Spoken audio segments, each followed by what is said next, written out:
अस्सलामु अलैकुम वरहमतुल्लाहि वबरकातुहू।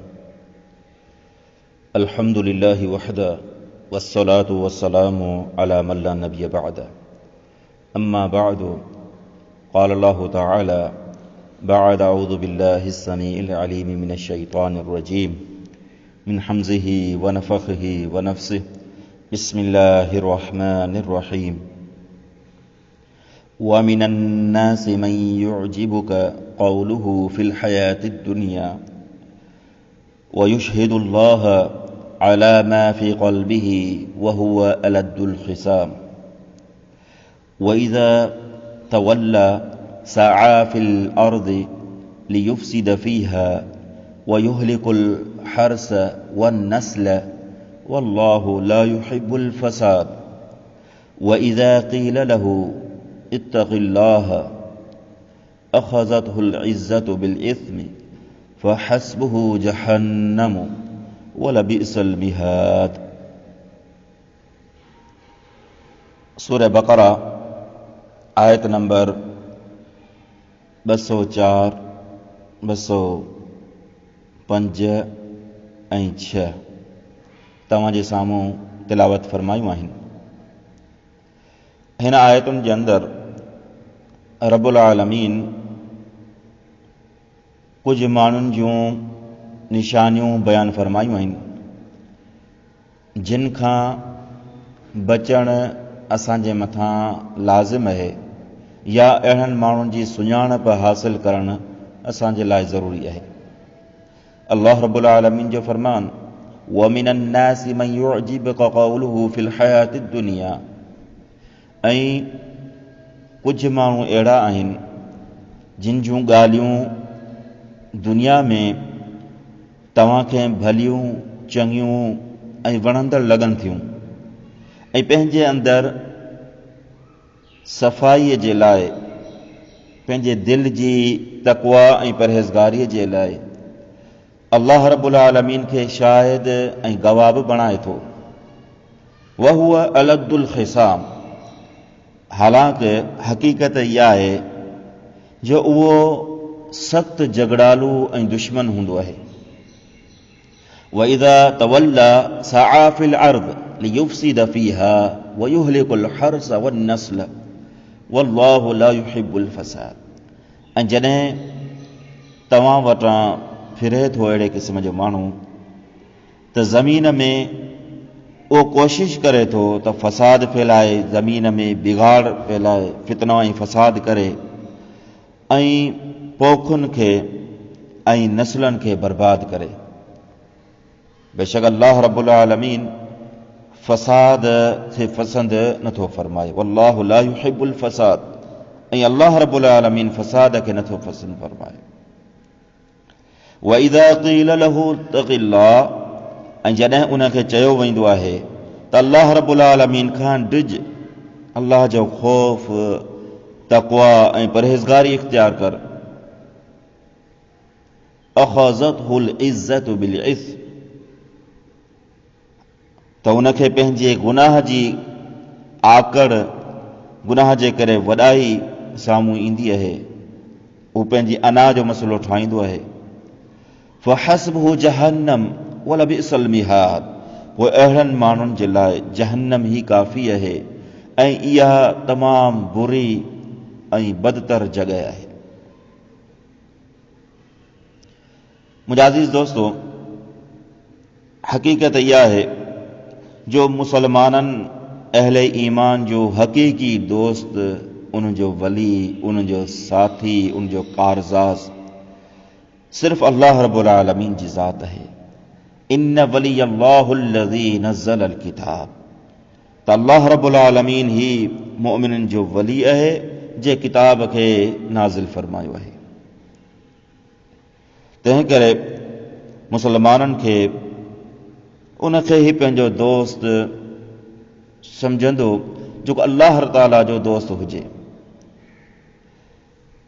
जंहिंजो ताल्लुक़ दीन सां आहे, जंहिंजो ताल्लुक़ अल्लाह रब्बुल आलमीन जी तौहीद सां आहे, जंहिंजो ताल्लुक़ अल्लाह रब्बुल आलमीन जी ज़ात सां आहे, मुहम्मद रसूलुल्लाह सल्लल्लाहु अलैहि वसल्लम जिन जी सुन्नत सां आहे, त अहले ईमान जो शेवो इहो आहे, अहले ईमान जी निशानी आहे त हू पंहिंजो दोस्त बि अहिड़नि माण्हुनि खे ठाहींदो आहे जेके अल्लाह वारा आहिनि। हुननि वटि मयार इहो हूंदो आहे, मन अहब लिल्लाहि व अबगज़ लिल्लाहि व आता लिल्लाहि व मनअ लिल्लाह।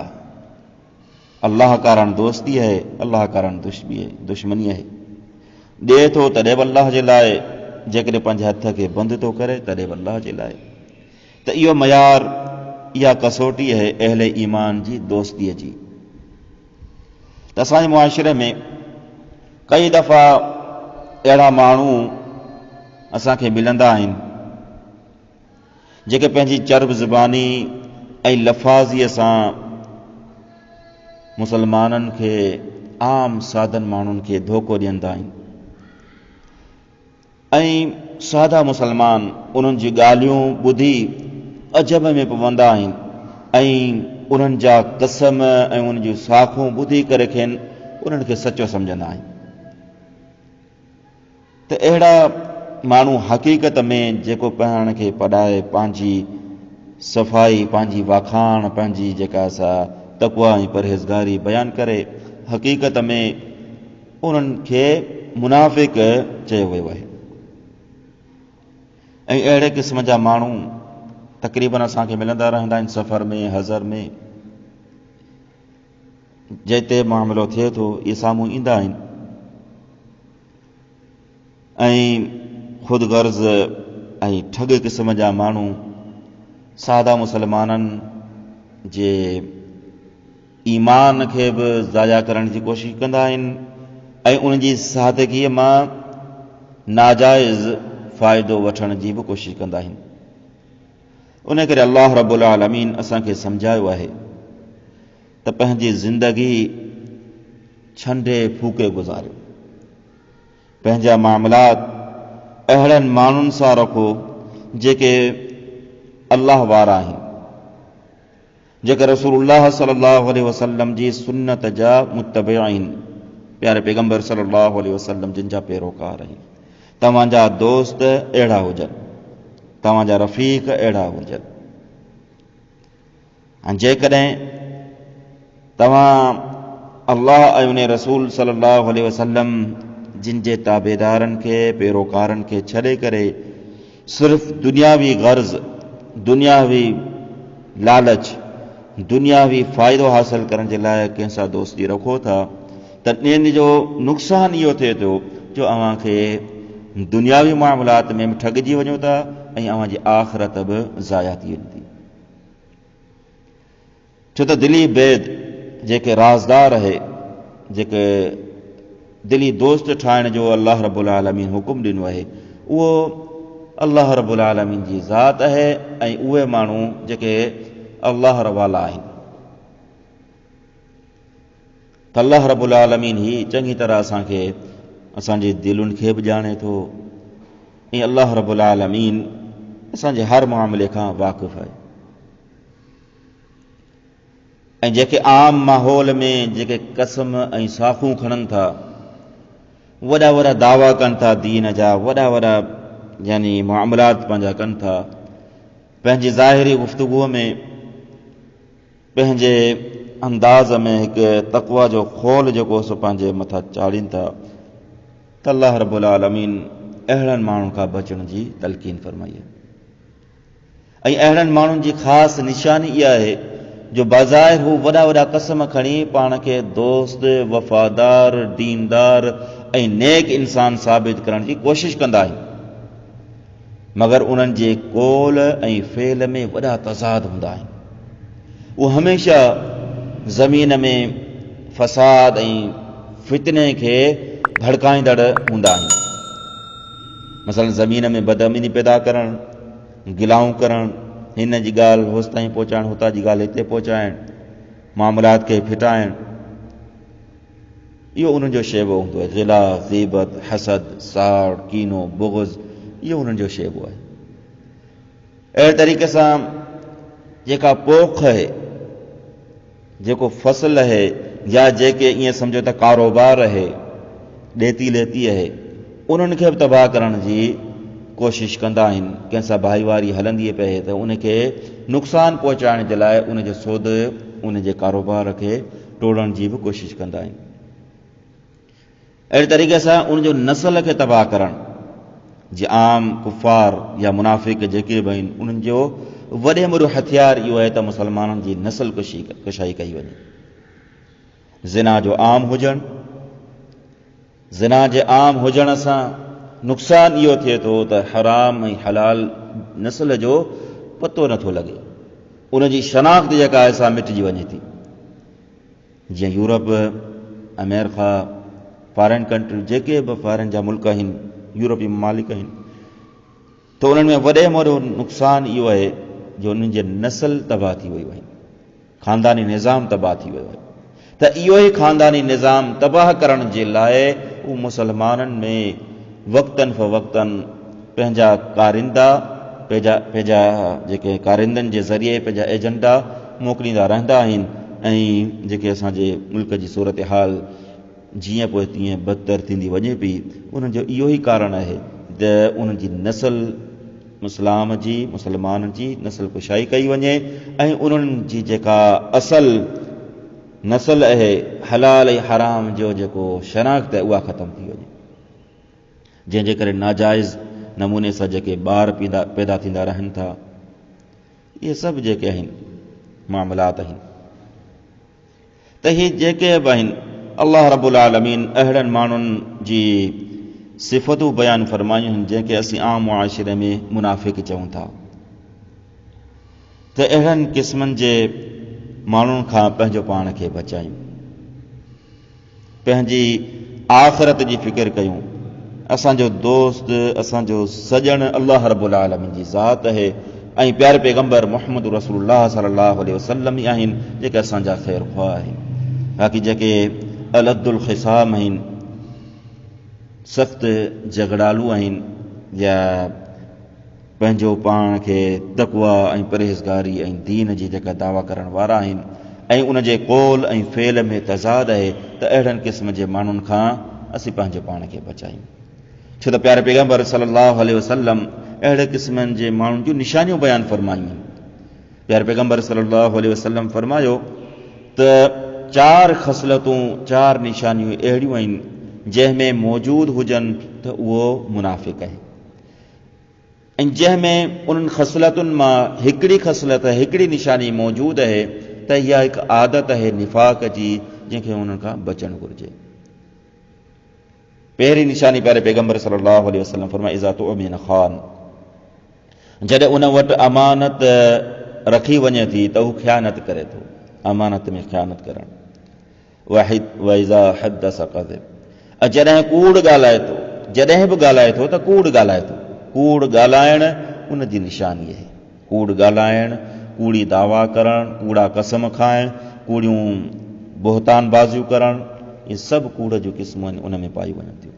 वइज़ा वअद अख़लफ़, ऐं जॾहिं वादो करे त धोखो ॾे, वाइदो करे त ठगी करे धोखो ॾे, वाइदे खे न पाड़े, वाइदे खे पूरो न करे। वइज़ा ख़ासम फजर, ऐं जॾहिं बि झगड़ो करे, मामलात में ॾुखियाई थी वञे, झगड़ो थी वञे, त उनजी शुरूआत जेका आहे सा गार सां करे, गाली गलोच, गार ॾियणु, इहा मुनाफ़िक जी निशानी। अहिड़े तरीक़े सां अब्दुल्लाह इब्न अब्बास रज़ी अल्लाह तआला अन्हुमा बयानु फ़रमाइनि था त रसूलुल्लाह सल्लल्लाहु अलैहि वसल्लम जिन फ़रमायो, तुंहिंजे गुनाह जे लाइ एतिरो ई काफ़ी आहे जो सदाईं झगड़ो कंदो रहीं। छो अलद्दुल ख़िसाम, सख़्त झगड़ालू, त इहा मुनाफ़िक जी निशानी आहे। थोरी थोरी ॻाल्हि ते झेड़ो करणु, थोरी थोरी ॻाल्हि ते मामलात खे फिटाइणु। प्यारे पैगंबर सल्लल्लाहु अलैहि वसल्लम फरमायो त तुंहिंजे गुनाह जे लाइ, तुंहिंजे बुरे हुजण लाइ एतिरो ई काफ़ी आहे जो तूं हमेशह झगड़ो कंदो रहीं। अहिड़े तरीक़े सां अबू दरदा रज़ी अल्लाह तआला अन्हु बयानु फ़रमाइनि था त प्यारे पैगंबर सल्लल्लाहु अलैहि वसल्लम फरमायो त तुंहिंजे गुनाह जे लाइ एतिरो ई काफ़ी आहे जो सदाईं माण्हुनि खे शक में विझंदो रहीं ऐं उन्हनि खे मुंझाईंदो रहीं, ऐं तुंहिंजे ज़ालिम हुजण लाइ एतिरो ई काफ़ी आहे जो सदाईं झगड़ो कंदो रहीं, ऐं कूड़े हुजण लाइ एतिरो काफ़ी आहे जो सदाईं ॻाल्हाईं त अल्लाह रब्बुल आलमीन जी शान में अल्लाह रब्बुल आलमीन जे दीन में रसूलुल्लाह सल्लल्लाहु अलैहि वसल्लम जे फरमान में दख़ल अंदाज़ी करी, मुदाख़लत करी। अल्लाह ऐं उन रसूल सल्लल्लाहु अलैहि वसल्लम जे दीन में पंहिंजी मनमानियूं पेश करी, पंहिंजूं राय पेश करी। अल्लाह ऐं उन रसूल सल्लल्लाहु अलैहि वसल्लम जे फरमान जे मुक़ाबले में पंहिंजी ॻाल्हि खे उछाली, हुन खे ई बसि बहितर सम्झी, ई तुंहिंजे कूड़े हुजण लाइ एतिरो ई काफ़ी आहे। ॾिसो न प्यारे पैगंबर सल्लल्लाहु अलैहि वसल्लम कहिड़ियूं वाज़े निशानियूं बयानु फरमायूं। इहे असांजे इस्लाह जे लाइ, पंहिंजे मामलात खे असीं संवारियूं, पंहिंजे मामलात खे सुधारियूं। ईअं न जो असीं दुनियावी फ़ाइदे जे लाइ, थोरी दुनियावी लालच जे लाइ असीं पंहिंजी दुनिया ऐं आख़िरत खे तबाह कयूं। छो त अल्लाह रब्बुल आलमीन फरमाए वल्लाहु ला युहिब्बुल फ़साद, त अल्लाह रब्बुल आलमीन फ़साद करण वारे खे ऐं फ़साद खे पसंदि, फ़सादी हुजे या फ़साद हुजे, अल्लाह रब्बुल आलमीन इन शइ खे पसंदि नथो फरमाए। हिन आयत जी